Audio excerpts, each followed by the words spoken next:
देखंतु बहुत बड़ कथा पीएम किसान योजना विषय आज गोटे आलोचना करवा आ कौन आलोचना करवा ये वीडियो माध्यम जानिमा आ जानिमा पई वीडियोटी लास्ट पर्यंत देखंतु संपूर्ण आपण माने जानि परिबे।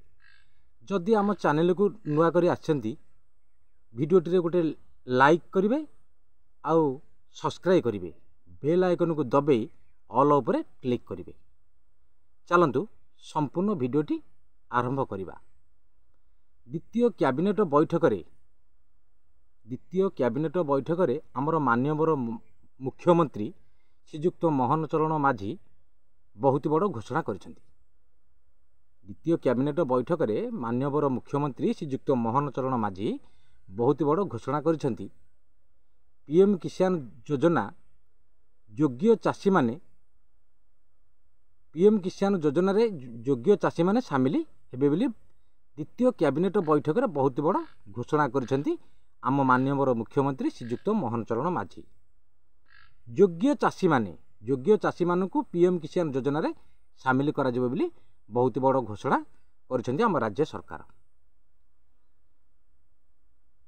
जदि योग्य चाषी माने एपर्यंत पीएम किसान योजनार लाभ उठेई पारि नाहांती, जदि आपण माने योग्य चाषी एपर्यंत पीएम किसान योजनार लाभ उठेई पारि नाहांती, एबे आपण माने ऑनलाइन रे तुरंत अप्लाई करंतु आउ पीएम किसान सम्मान निधिर लाभ मध्य उठांतु।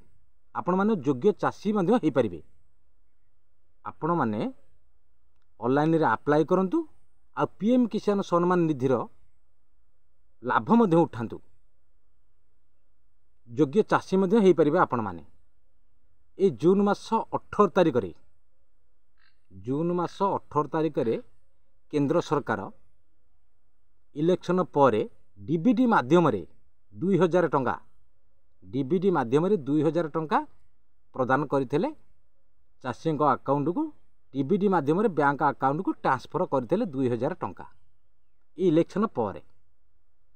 एबे बड़ कथा 18 नंबर किस्तीर टंका केबे डेट आसीबो आपण मानकु मु स्पष्ट भाव में बुझेई देबी। ये जो 18 नंबर किस्तीर टंका केबे आसीबो नियम भाव में जानिबा को हेले प्रति 4 मासरे केंद्र सरकार दौरान 2000 टंका पीएम किसान सम्मान निधिर टंका प्रति 4 मासरे 2000 टंका नाखा दौरान केंद्र सरकार। एबे जून मास 18 तारिख रे 2000 टंका चाषी अकाउंट को डीबीडी माध्यम रे बैंक को ट्रांसफर करथिले ए जून मास 18 तारिख रे। एबे जदि आपण माने चिंता करिवे प्रति 4 मासरे 2000 टंका नाखा पठाउछंती ताहले अक्टोबर मास सुधा 18 नंबर किस्तीर टंका आसीबा को बहुत बड़ संभावना अछि। पीएम किसान सम्मान निधिर टंका 18 नंबर किस्तीर टंका अक्टोबर मास सुधा आसीबा को बहुत बड़ संभावना अछि। प्रति 4 मासरे सरकार दौरान 2000 टंका नाखा वर्ष को 6000 टंका चाषी अकाउंट को डीबीडी माध्यम रे बैंक को ट्रांसफर करुछंती केंद्र सरकार। वर्ष को 6000 टंका दौरान प्रति 4 मासरे 2000 करके वर्ष को 6000 टंका डीबीडी माध्यम रे चाषी बैंक अकाउंट को ट्रांसफर करुछंती। ए 18 नंबर किस्तीर टंका ये अक्टोबर मासरे आसीबार बहुत बड़ संभावना अछि। प्रति 4 मास हिसाब रे ये अक्टोबर मास सद्या पीएम किसान योजनार 2000 टंका सरकार चाषी अकाउंट को डीबीडी माध्यम रे ट्रांसफर करिवे चाषी अकाउंट को। किंतु ये अक्टोबर मास सद्या प्रति 4 मास जून मास 18 तारिख रे 2000 टंका प्रदान करथिले। एबे अक्टोबर मास सद्या 2000 टंका नाखा डीबीडी माध्यम रे चाषी अकाउंट को प्रदान करिवे। आउ जदि आपण माने योग्य चाषी होई कि एपर्यंत पीएम किसान योजनार लाभ उठे नाहांती, तुरंत आपण माने अप्लाई कर ऑनलाइन रे अप्लाई करंतु आउ पीएम किसान योजनार लाभ तुरंत उठांतु। आउ योग्य चाषी होई कि आपण माने योग्य चाषी मध्य हेई परिबे।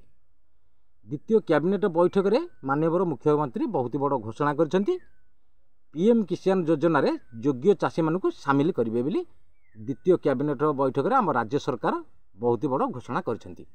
आ तुरंत आपण माने ऑनलाइन रे जाके अप्लाई करंतु। अप्लाई कले ए पीएम किसान योजनार 18तम नंबर किस्ती टंका आपण माने लाभ उठाई पारिबे बोली बहुत बड़ घोषणा करछंती आम माननीय मुख्यमंत्री श्रीयुक्त मोहन चरण माझी। जदि 18 नंबर किस्ती निश्चिंत सरकार दबाकू जीवे ए अक्टोबर मास सध्या किंतु देबे सार ए अक्टोबर मास सध्या 18 नंबर किस्ती टंका चाषी अकाउंट को डीबीटी माध्यम प्रदान करेंगे।